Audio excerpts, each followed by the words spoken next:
Quindi sull'articolo 1 è stato depositato l'unico emendamento presente nel piano faunistico.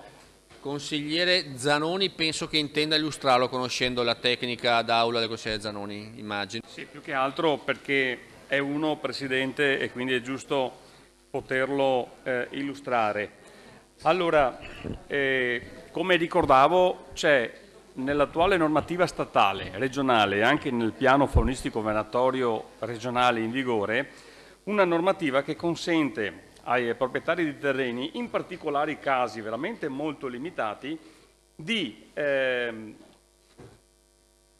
chiedere entro 30 giorni dall'approvazione del nuovo piano faunistico venatorio di vietare la caccia nel proprio terreno. I casi sono veramente molto limitati, si parla di colture agricole specializzate, produzioni agricole condotte con sistemi sperimentali, produzioni agricole con fini di ricerca, poi dove ci sono attività sociali o ambientali che si ritengono suscettibili di danno o disturbo. Penso ad attività didattiche delle scuole, attività con disabili, attività che necessitano di tranquillità e di precludere l'esercizio venatorio.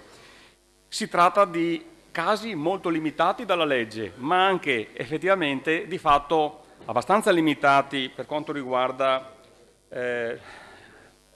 l'utilizzo di questa norma. Si parla di alcune centinaia di casi.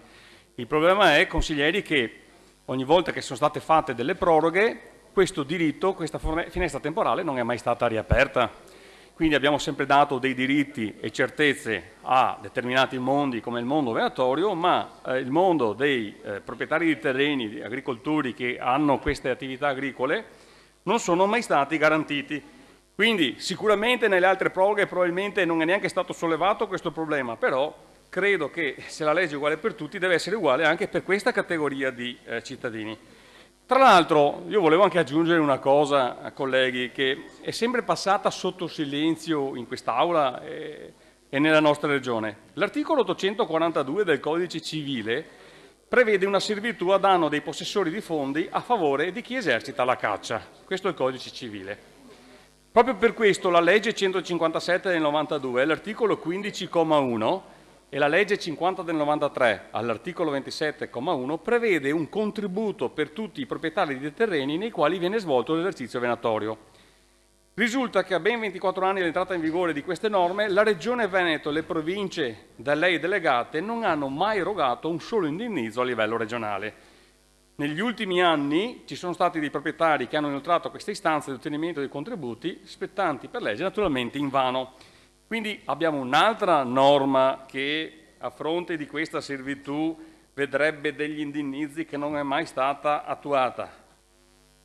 Abbiamo questo diritto che viene garantito per legge, la proposta dell'emendamento è semplicemente questa: riaprire questa finestra temporale e consentire a chi in questi ultimi 10 anni è venuto in possesso di nuovi terreni e non aveva fatto la domanda a suo tempo o nei terreni ha attuato quelle attività di cui vi dicevo prima, di poter esercitare questo diritto sancito dalla legge e purtroppo mai garantito ai cittadini negli ultimi anni. E considerate che questo diritto può essere esercitato non solo dai cittadini che hanno delle proprietà private in terreno cacciabile, ma siccome si parla di sottrazione del proprio terreno alla programmazione faunistico-venatoria, lo possono fare anche per altri istituti dove magari ci sono